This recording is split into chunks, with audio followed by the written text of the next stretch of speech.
acercarnos a ella. No dudo de que existan causas sociales ajenas a nuestra voluntad, que complican, dificultan bastante el abrirse la vida.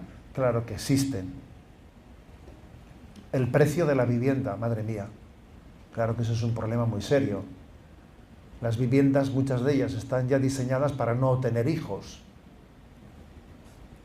La dificultad de la conciliación laboral, a ver cómo se concilia, para salir adelante tiene que trabajar el esposo, la esposa, y si no es imposible pagar el piso y lo otro, y entonces ¿cómo se concilia un sistema social que no apoya mucho a la familia? O sea, existen causas sociales que dificultan mucho, ¿no? Que forman parte de esta cultura no abierta a la vida. De hecho, en una encuesta que se hacía en España, ¿no?, hace unos meses, muchas personas decían tener menos hijos de los que les gustaría tener, lo cual es un dato interesante, porque una cosa es que estemos cerrados a la vida, pero otra cosa es que la sociedad todavía nos lo dificulte más todavía, ¿no? Pero aunque existan causas sociales ajenas a nuestra voluntad, ¿no?, que nos dificulten la apertura a la vida, a mí no me queda la menor duda de que las causas principales son espirituales, no son sociales, son espirituales. Porque de hecho, ¿creen ustedes que las personas de nivel económico superior en España tienen más hijos que las de niveles sociales más pobres? Pues no, es al revés, ¿eh? Entonces, si resulta que las personas que económicamente tienen más medios tienen todavía menos hijos que las clases más humildes, va a ser que el problema principal no es tanto el de las causas sociales, que existen, pero hay unas causas espirituales que todavía, claro, están muy por encima. Y puestos a decir cuál es la principal, yo me atrevería a decir que la causa principal de esta crisis de natalidad, de esta cerrazón a la apertura, a la transmisión de la vida, está en la falta de conciencia del don de la vida, de haber perdido el sentido de la admiración de lo que es la vida. Vivir es un milagro. Existir es un milagro. Lo lógico sería que no existiésemos. Existimos por un milagro de amor. Dios nos ha querido desde toda la eternidad y nos ha traído a este mundo, ¿no? Claro, es que si uno no parte de qué es la vida, si no tiene una inmensa gratitud de entender lo que es la vida, ¿cómo va a colaborar con Dios en transmitir la vida? La secularización, la pérdida del sentido de Dios, hace que miremos la vida pues sin entender el milagro que es. La vida es un milagro. Decía San Agustín una famosa frase, ¿no? De todos los milagros de esta vida, el milagro mayor es la vida misma. A ver, sin duda. O sea, no nos damos cuenta, no vivimos en acción de gracias por haber sido creados. Y no solo por haber sido creados, sino por haber sido creados a su imagen y semejanza. Somos imagen y semejanza de Dios. Hemos perdido la conciencia de lo que es la vida. Ahora fíjate lo que ocurre, que esta crisis, ¿no? Hemos perdido la conciencia de la dignidad de la vida y viene la crisis del animalismo. Y entonces ahora resulta que cuando animalizamos al hombre pretendemos personificar a los animales. Y recuerdo que no hace mucho, ¿no?, en redes sociales pues compartí una imagen pues de una mujer muy pues modernamente vestida, ¿no?, con un carrito llevando su perrito, ¿no?, por las calles y viendo ese espectáculo dice uno, a ver, esto no es una fotografía, es una radiografía de la crisis espiritual de nuestra sociedad, en el sentido que hemos perdido la conciencia de la maravilla de la vida y parece que pretendemos ahora en esa especie de inversión, personificar a los animales, porque hemos perdido la conciencia de la dignidad del ser humano. Entonces yo diría que la principal causa de la cerrazón a la transmisión de la vida, de la crisis de natalidad, es la pérdida de conciencia por la secularización, por el olvido de Dios, del don de la vida, de la maravilla de vivir, de existir, de tener un alma inmortal, de estar creados a imagen y semejanza de Dios. Muy ligado a esto, en segundo lugar, está la pérdida del sentido vocacional.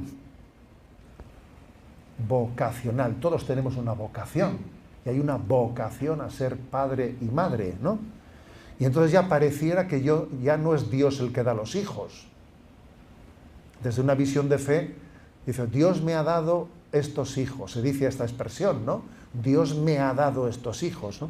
Entonces, claro, si quitamos a Dios de la ecuación, entonces yo decido, la planificación familiar no tiene nada que ver con el discernimiento de la voluntad de Dios en nuestras vidas, sino la planificación familiar meramente significa qué es lo que a mí me apetece, yo busco los medios para cumplir mi plan, mi proyecto, pero no busco la vocación de Dios. ¿Qué querrá Dios de mí? No me hago esa pregunta siquiera. No me abro a la voluntad de Dios, no le pregunto a Dios qué quiere de mí. Por tanto, esta secularización anula, ¿no?, el sentido vocacional de la vida. Yo ya no tengo una vocación a la que me tengo que entregar, no existe un camino que tengo que descubrir, sino que yo voy inventando mi camino. Yo a veces, ¿no?, pues les he dicho, hablando con los jóvenes, cuando intentas un poco, decirles a una palabra que les ilumine, a veces a los jóvenes les he hecho esta pregunta. A ver, ¿quién me dice qué diferencia hay entre descubrir o inventar? ¿Un descubridor o un inventor? Parece que es lo mismo, ¿no? Que es un sinónimo, pero no es lo mismo, no es lo mismo, ¿eh? No es lo mismo, ¿eh? A ver, que Cristóbal Colón no inventó América, a ver, no, un momento, la inventó, ¿eh? Entonces no es lo mismo descubrir que inventar. Entonces, cuando ya entendemos el concepto, les pregunto a los jóvenes, ¿y nosotros delante de Dios qué somos? ¿Descubridores o inventores? A ver, que somos descubridores, y yo voy a descubrir la voluntad de Dios. ¿Qué tiene pensado para mí? Dios quiere que yo transmita la vida, quiere que yo tenga hijos, o sea, yo tengo que descubrir mi vocación. Es que hemos pasado de ser descubridores a inventores, es que menuda inversión. Es que es cambiar completamente el concepto, ¿no? En tercer lugar, otro tercer motivo, ¿no?, de esta crisis en la apertura a la transmisión de la vida. Hay otra gran impostura, ¿no? Una gran mentira, un gran timo, un gran engaño, que es sustituir la felicidad por el bienestar. Todos estamos llamados a ser felices, y la felicidad, en el fondo, al final, pues solamente la encontramos plenamente realizada en Dios, en la vida eterna, ¿no? Pero hoy en día, como le hemos quitado a Dios de en medio, ¿qué es lo que hacemos? Pues sustituir la felicidad por el bienestar. Es lo mismo ser feliz que tener bienestar. Pues yo conozco muchísimas personas que tienen, o sea, naciones que tienen un bienestar grande, que tienen sus necesidades básicas cubiertas, las necesidades de alimentación, educación, etcétera, una sociedad del bienestar muy desarrollada, y eso no indica que sean felices en absoluto. Y conozco también pueblos, sin embargo, donde viven pobremente, donde las necesidades del bienestar no están cubiertas en absoluto, que son muchísimo más felices. Luego, felicidad y bienestar no coinciden. Y es un gran timo, una gran mentira, pues pretender que la meta de mi vida es el bienestar. Y por eso, claro, si la meta de mi vida es el bienestar, los hijos sobran, los hijos estorban. Porque, a ver, los hijos te dan la felicidad, pero el bienestar, a ver, los niños, el bienestar no te lo dan, porque los niños te lo piden todo, ¿eh? Y tú no tienes para ti ni un metro cuadrado ni un segundo para ti, porque, a ver, los niños bienestar no es que nos dan problemas, nos dan, ¿eh? ¿Nos dan la felicidad? Sí. ¿Nos dan el bienestar? No. Claro, si yo busco el bienestar y no la felicidad, pues no quiero tener hijos.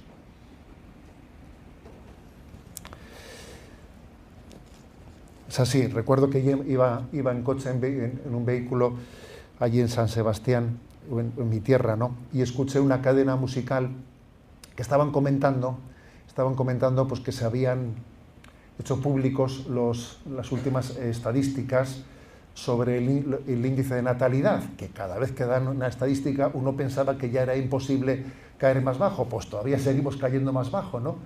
Y entonces hablaban entre los conductores del programa sobre el tema y decían entre ellos, no, si no es cuestión de dinero, es que lo que queremos es disfrutar de la vida, queremos hacer viajes, queremos tener experiencias, y entonces los hijos, pues no... Pues yo decía, desde luego más claro no se puede hablar, dije, y no se les podrá negar que no son claros, decía, ¿no? Es que queremos disfrutar de la vida, y entonces los hijos, pues nos impiden ese estilo de vida de disfrutar. Fin de semana que hay, o unos días de un puente laboral, todo el mundo a salir, todo el mundo a vivir, ¿no? un estilo de vida de consumismo en el que los hijos están estorbando. El número de personas que afirma no querer tener hijos ha aumentado grandísimamente. En España, el 27% de las mujeres y el 32% de los hombres afirman que ellos no quieren tener hijos. Es algo tremendo, ¿eh? Y hay también una cultura que se está desarrollando, la cultura en la que los niños, hoteles sin niños. Ustedes han visto eso, hay hoteles en los que, en estos hoteles los niños no, o sea, matrimonios con niños no pueden venir. Aquí vienes y no te molestan niños. Restaurantes sin que te molesten niños. Entonces ya uno está dispuesto a pagar un poco más, en los hoteles, en los restaurantes, porque aquí no se permiten que entren niños. Ya comienzan vuelos de avión intercontinentales sin niños. Es tremendo, ¿eh? Es tremendo que se vaya poco a poco conformando esta cultura en la que los niños estorban, ¿eh? Yo que lo que quiero es bienestar. No que venga aquí un niño y me amargue, se pone a llorar y me amarga el viaje, me amarga el hotel, he pagado por estas vacaciones y ahora va a venir aquí un niño y me va a amargar, ¿eh? Es toda una cultura la que estamos generando. En cuarto lugar, cuarta causa de esta crisis, que hay que analizar esto en profundidad, ¿no? La cuarta causa es la crisis del matrimonio. El 24% de las mujeres en España afirman que la causa de no abrirse a tener hijos es que no han encontrado la pareja adecuada. Dice, yo es que con este compañero que tengo, a ver, ¿cómo va a ser madre? A ver, ¿yo le veo a este compañero que tengo como el padre de mis hijos? No. Entonces, ¿qué haces con él? ¿Cómo sigues con él, por Dios? Mándalo corriendo. Pero si no es el padre, si tú no lo ves en absoluto como el padre de tus hijos, ¿lo ves como tu esposo, el compañero de tu vida? ¿No es una falta de autoestima por tu parte? ¿No es una falta de autoestima? Si tienes clarísimo de que tus hijos no pueden tener un padre así, ¿qué haces tú con él? Esta es una de las causas más importantes, la crisis del matrimonio.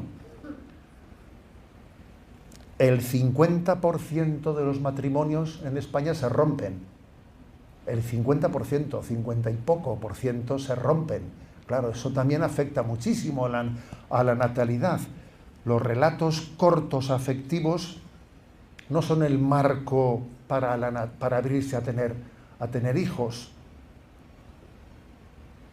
En un relato corto yo no me arriesgo a la maternidad, a la paternidad. Y además ha disminuido, ¿no?, el número de los que se casan y sencillamente cohabitan, sabiendo que tienen una relación fugaz En una relación fugaz, ¿cómo te abres a transmitir la vida, no?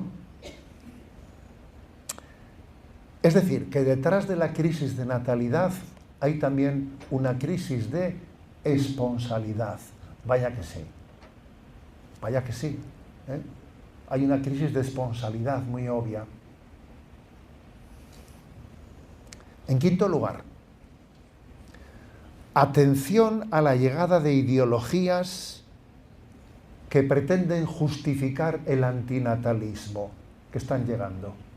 Ideologías que te dicen pues que hay un peligro para el medio ambiente, para la ecología, y entonces hay que tener menos hijos porque si tenemos más población eso va en contra del sistema ecológico del mundo. Y entonces en la revista Lancet, que es una de las revistas internacionales, ¿no?, pues más serias, se hizo una encuesta entre los jóvenes de todo el mundo, de 10 países, entre los cuales estaban incluidos Estados Unidos, y en esos 10 países el 39% de los jóvenes dicen que tener hijos puede ser un daño para el planeta. Claro, dicen, no, pues vamos a ver, un daño para el planeta. Recuerdo el titular de un conocido periódico en España, El País, pues que tiene una tendencia liberal parecida al New York Times, más o menos, ¿no? Pues El País, y entonces decía un titular, ser responsable, recicla, usa energías renovables y procuran no tener hijos. A ver, madre mía, diciendo, esto es ser ecologista, ¿no? Recicla, busca energías renovables y procura tener menos hijos, ¿no?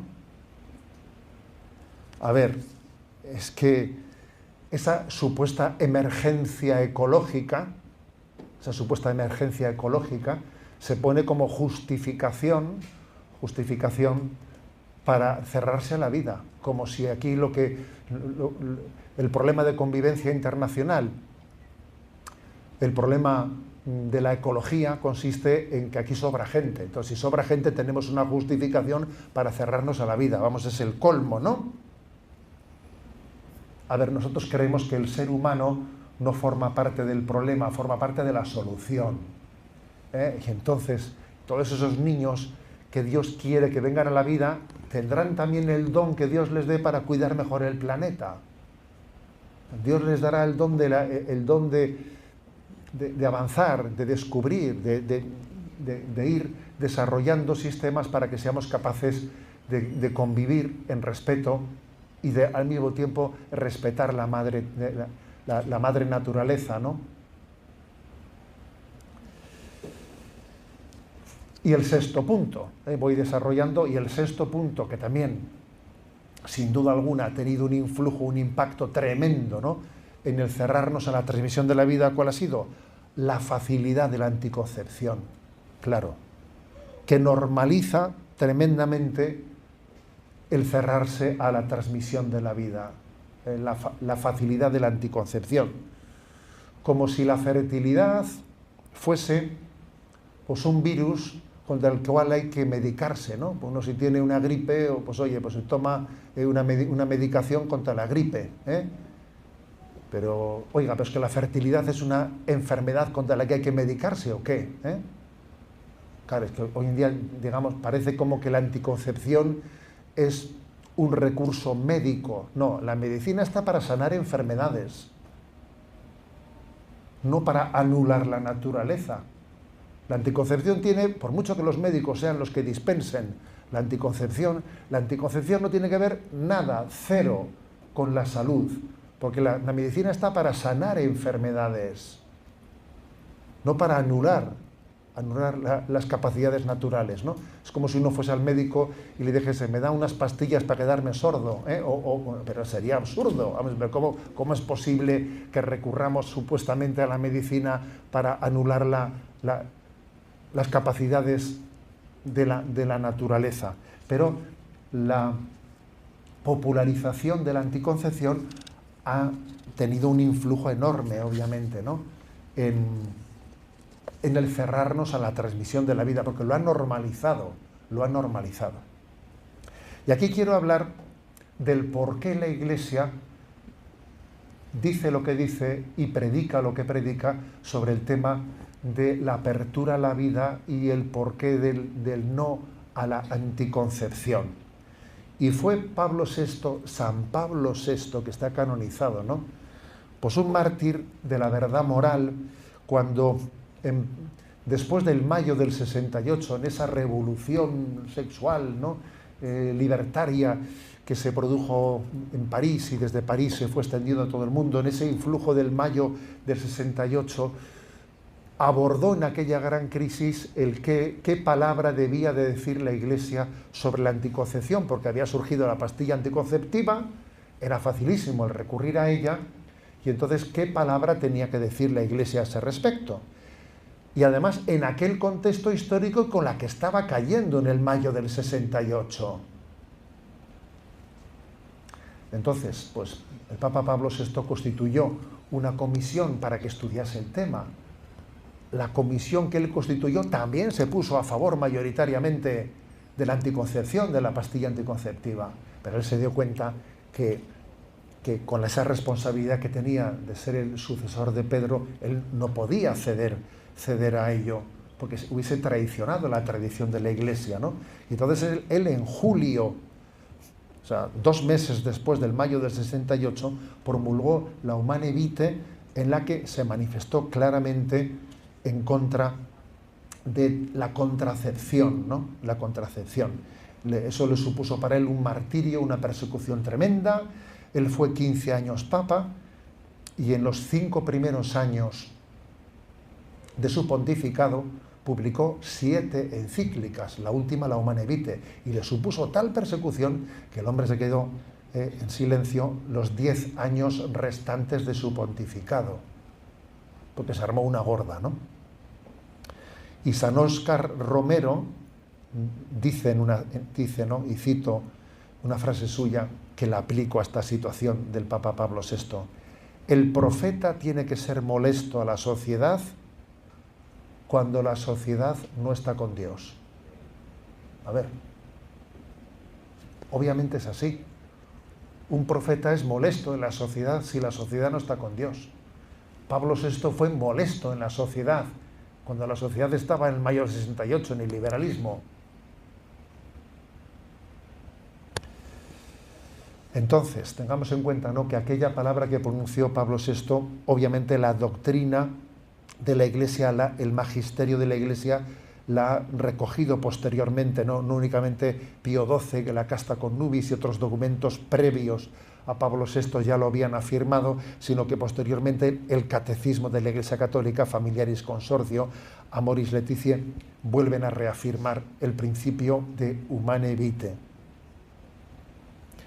Pablo VI anunció proféticamente que la introducción de la píldora anticonceptiva, y hoy en día podemos hablar de muchos métodos más, claro, la píldora anticonceptiva fue aquel primer momento, pero hay muchos métodos contraceptivos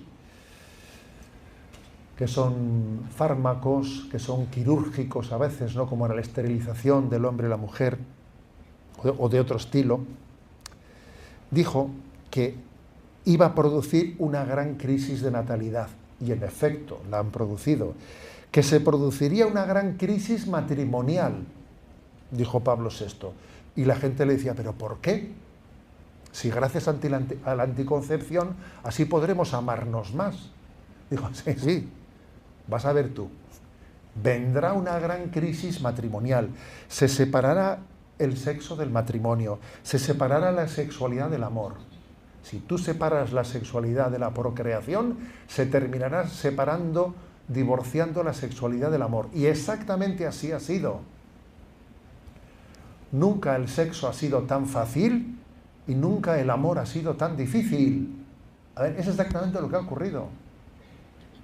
Y claro, y en gran medida la causa última, la causa primera está en que hemos disociado al amor de sus responsabilidades, de la apertura al don de la vida.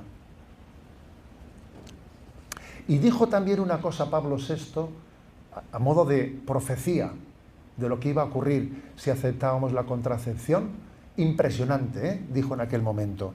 Se acabará perdiendo el respeto a la mujer. La violencia machista crecerá, porque el sexo desvinculado del amor conllevará una sexualidad insana, obsesiva, de la búsqueda del placer por el placer, poseyendo a la pareja como un objeto de placer, en vez de entregarse en respeto a ella. Fíjate lo que dijo Pablo VI, que iba a ocurrir. Y todo el mundo dice, este es un Jeremías, es un agorero, es un profeta, cállese usted, por Dios, ¿no? Exactamente es lo que ha ocurrido. Exactamente es lo que ha ocurrido, ¿no? Que por cierto, yo una de las cosas que me quedo perplejo es que cuando se examina, por ejemplo, las causas de la violencia doméstica o machista o como se le quiera llamar, ¿no? Nadie recale en que, sin duda alguna, detrás de esa violencia hay muchos temas, claro, por supuesto, puede estar el alcohol, muchas cosas, pero también la extensión de la pornografía, porque la pornografía extiende una cultura en que usamos unos de otros, yo uso de una mujer como de un objeto, y de usar a ser violento no hay nada, De usar a una persona como objeto de placer, a faltarle al respeto y tener violencia hacia ella, hay un salto muy pequeño. Bien, fue un profeta ciertamente, ¿no? Pablo VI. Vamos a hablar de las razones morales de la inmoralidad, de la anticoncepción, de la contracepción. Dice Pablo VI en Humanae Vitae, no se puede separar por voluntad humana la dimensión unitiva de la sexualidad. La sexualidad tiene una triple finalidad. ¿Con qué finalidad creó Dios la sexualidad?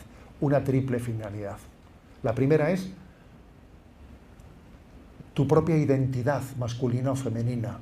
Tú eres hombre, tú eres mujer.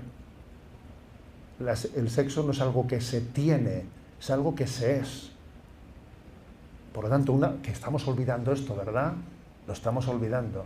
Como si yo pudiese cambiar mi sexualidad. Perdón. Una finalidad con la que Dios creó la sexualidad es mi propia identidad masculina y femenina.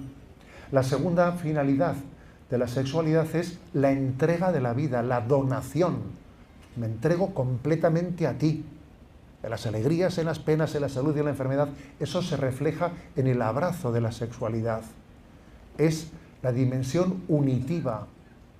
Y la tercera es la procreativa, abiertos a la transmisión de la vida. Entonces, lo que Pablo VI dice es que no se puede separar por voluntad del hombre la dimensión unitiva y procreativa. Curiosamente, Dios, que es muy sabio, no siempre ha vinculado la sexualidad a la fecundidad.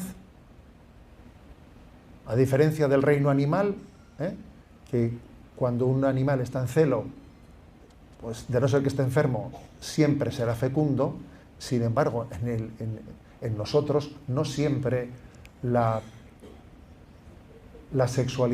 fecundidad acontece. Más bien, la mujer es fecunda pocos días de su ciclo, ¿no? Pero una cosa es que Dios haya puesto en la naturaleza también la posibilidad de que el acto de amor pueda realizarse en el momento en el que no hay fecundidad, y otra cosa es que sea yo el que lo desvincule, porque claro, hay una diferencia bastante sustancial, ¿no? ¿Por qué es tan importante eso de no separar lo que Dios ha unido? No separar la dimensión unitiva y la dimensión procreativa. ¿Por qué? Porque Dios ha creado al hombre y a la mujer a su imagen y semejanza, y en el resto de la creación no existe esa dignidad. Nosotros no nos reproducimos como los animales, sino que el hombre procrea. ¿Qué diferencia hay entre reproducirse y procrear? Voy a intentar, este es un tema importante. Se reproducen los animales, nosotros procreamos. Vamos a ver. Esto es muy importante. Nosotros, por ejemplo, no tenemos moralmente hablando ningún problema en que uno tiene pues una granja de animales y venga el veterinario y fecunde artificialmente a las vacas. No hay ningún problema moral en ello, pero con el ser humano es distinto. Con el ser humano es distinto. ¿Por qué? Porque es que en nuestro caso somos imagen y semejanza de Dios, y procrear es colaborar con Dios en la creación. Porque al mismo tiempo que los padres en el acto de amor engendran el cuerpo, Dios infunde un alma. Es que hay una colaboración con Dios en la creación de una persona humana. Cada uno de nosotros, cuando llegó a esta vida el momento de la concepción, ahí intervino una colaboración entre nuestros padres y Dios. Nuestros padres nos engendraron biológicamente y Dios en ese momento, en el momento de la concepción, infundió un alma. En el origen de cada uno de nosotros hay un acto creacional de Dios. Dios infunde un alma, que por cierto, hoy en día una cosa que la ciencia ha permitido ver, que es maravilloso, es que en el momento de la fecundación, cuando el espermatozoide fecunda un óvulo, se produce un destello de luz azulada. Que dicen, ¿y ese destello qué es? A ver, yo obviamente no quiero hacer afirmaciones porque también no se ha encontrado la explicación, pero digo yo que tendrá alguna explicación química, no lo sé.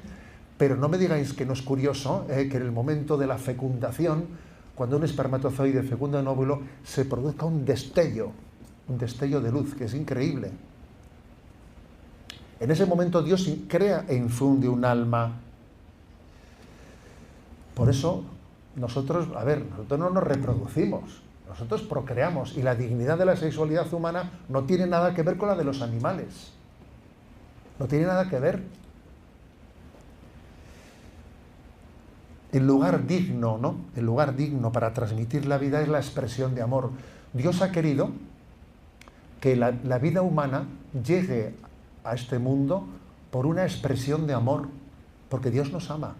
Y como Él crea el alma por amor, quiere que también nosotros seamos engendrados por amor. La vida nace en el abrazo conyugal de los esposos, en la que también interviene la acción creadora de Dios. Pues bien, la anticoncepción es poner una barrera por parte del ser humano a la posible voluntad de Dios de hacer fecundo el abrazo sexual infundiendo un alma. Es como decir, por si acaso Dios pretendía infundir un alma, voy a poner yo una barrera a la posible voluntad de Dios creadora.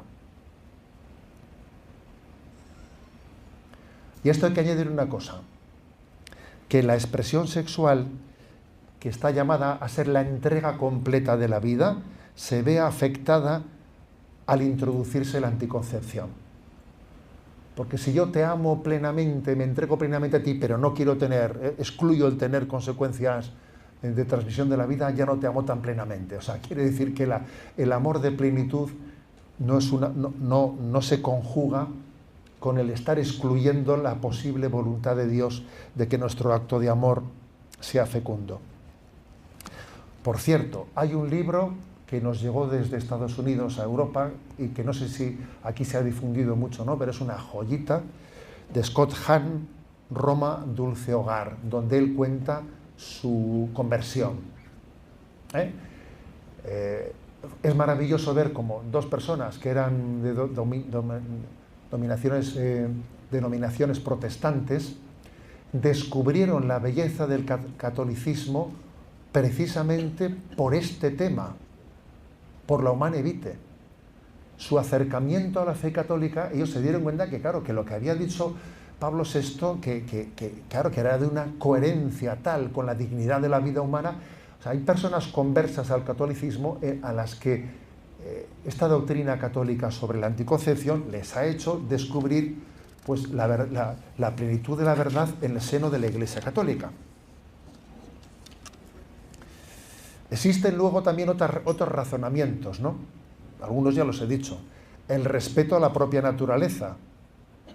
No se entiende la manipulación de la fertilidad entre quienes defienden la ecología, no lo sé, cómo se conjuga eso, ¿no? El hecho de que estemos en contra de los alimentos transgénicos, ¿no? Los ecologistas no quieren alimentos transgénicos, todo tiene que ser natural. Y luego afirmamos el transgénero. A ver, vamos a ver un poco cómo es eso. O sea, pedimos una especie de ecología para las plantas y los animales, y nosotros, o sea, no existe una ecología humana, ¿o qué? O sea, la ecología bien entendida no empieza por el ser humano. ¿Cómo es esto? ¿Qué sentido tiene lo que os he dicho? No recurrir a la medicina al margen de su finalidad terapéutica. A ver, la medicina está para una finalidad terapéutica, no está para otra cosa. No confundamos las cosas, ¿no? Y además hay que decir otra cosa, que hay métodos anticonceptivos que no solamente son anticonceptivos, que también son abortivos. Porque, por ejemplo, son antiimplantatorios, hacen que ya el embrión, una vez fecundado, no pueda anidar en el seno materno y se produzca un aborto muy temprano. Hay métodos que se difunden como anticonceptivos que en el fondo son abortivos.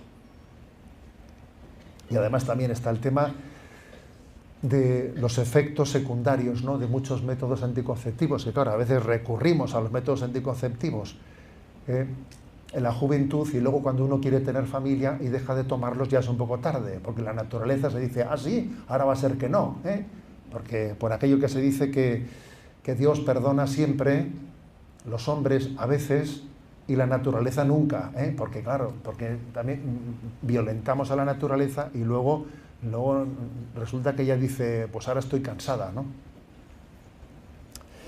Y sin embargo, fijaros bien que hay una lógica que Pablo VI hablaba en Humane Vitae, hay una lógica completamente diferente en los métodos naturales de la regulación de la natalidad. Los métodos naturales para regular la natalidad sí son morales, no son contrarios al designio de Dios si se utilizan adecuadamente, claro, si se utilizan adecuadamente.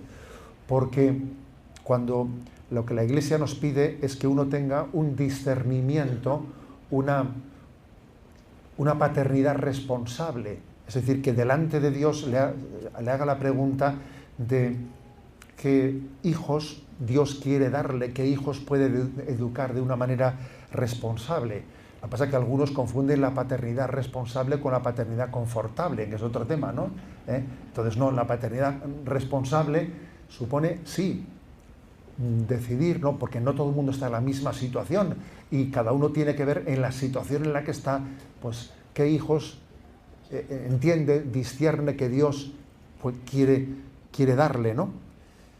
Y entonces, el recurso a los métodos naturales, es decir, el recurso a la expresión de la sexualidad en los días no fecundos, la verdad es que es maravilloso. Es decir, Dios también ha creado la sexualidad no solamente para los días fecundos, también para los días infecundos, ¿no? Y forma parte del designio de Dios también el que, no por razones egoístas, sino por un discernimiento prudencial y serio, uno también pueda recurrir a esos métodos naturales que han evolucionado mucho, Billing, sintotérmico, la naprotecnología, porque Dios es sabio y también nos ha dado a nosotros la capacidad de conocer la propia naturaleza humana.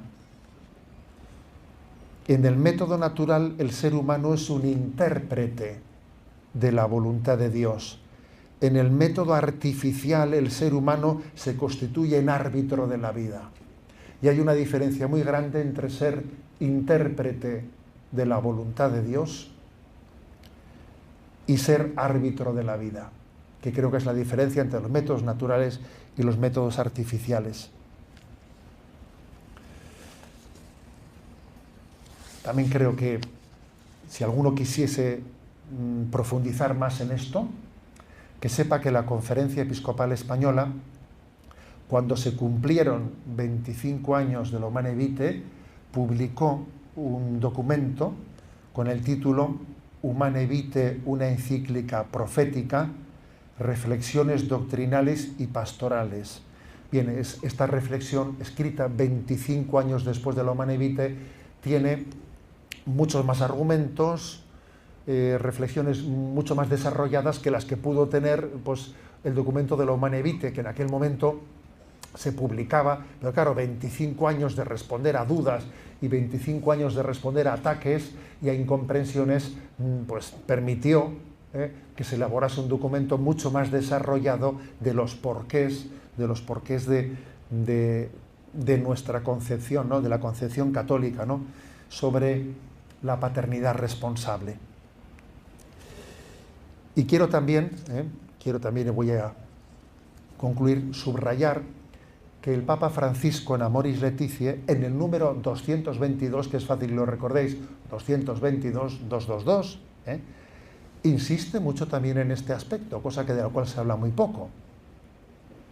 Él habla de cómo tenemos que acompañar a los esposos alentándoles a ser generosos en la transmisión de la vida y que la elección responsable de la paternidad supone formar bien la conciencia para tener una paternidad responsable y no meramente confortable, y su decisión será íntima, debe de ser libre del arbitrio subjetivo y del acomodamiento a los modos de comportarse de nuestro tiempo, ¿no? Y dice el Papa Francisco como por otra parte se ha de promover el uso de los métodos basados en los ritmos naturales de la fecundidad.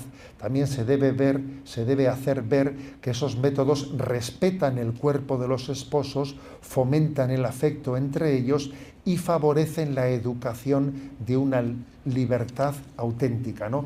Dice Amoris Laetitia en el punto 222. Bueno, recuerdo que el tema era problemáticas que enfrenta la familia de hoy. Apertura a la vida. La apertura a la vida. Yo me quedo con esta palabra. La apertura a la vida. La vida es maravillosa. La vida es un milagro. La vida es un reto, es un gran compromiso. Un gran compromiso. Colaborar con Dios en la transmisión de la vida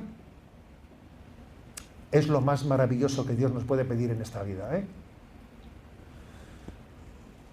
Una de las cosas que un sacerdote célibe, ¿no?, renuncia es a ser el padre y engendrar la vida, ¿no?, transmitir la vida.